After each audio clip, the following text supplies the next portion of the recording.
America సిన్సినాటీలో దుండగుల కాల్పుల్లో తెనాలి యువకుడు ప్రాణాలు కోల్పోయాడు. బ్యాంకు దోపిడీ ముఠా జరిపిన కాల్పుల్లో మొత్తం 4 మృతి చెందారు.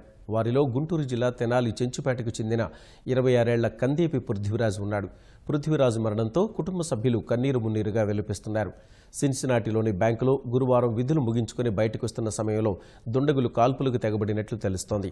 ఈ ఘటనలో పృథ్వీరాజ్ అక్కడికక్కడే ప్రాణాలు విడిచినట్లు కుటుంబ సభ్యులకు సమాచారం అందింది.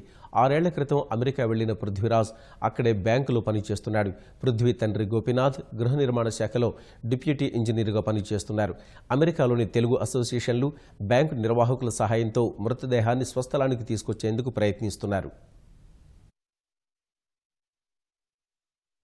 కాలిఫోర్నియా స్టేట్లో ఎంఎస్ కంప్లీట్ చేసి సిన్సినాటీ అనే ప్లేస్లో 53rd బ్యాంక్ కార్పొరేషన్ నిన్న ఉదయం అంటే మనకి రాత్రి తను బ్యాంకుకి వెళ్తుంటే ఆ బ్యాంకు సెల్లార్ నుంచి పైకి వెళ్ళి అక్కడ లాంజ్లో ఎవరో అగంతకుడు అమెరికా అతను కాల్చి చంపారు.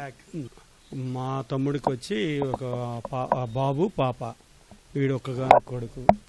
సమాచారం దెన్ మా వాడికి ఆఫీస్ నెంబర్ ద్వారా కొలీగ్ ద్వారా తెలిసిందండి.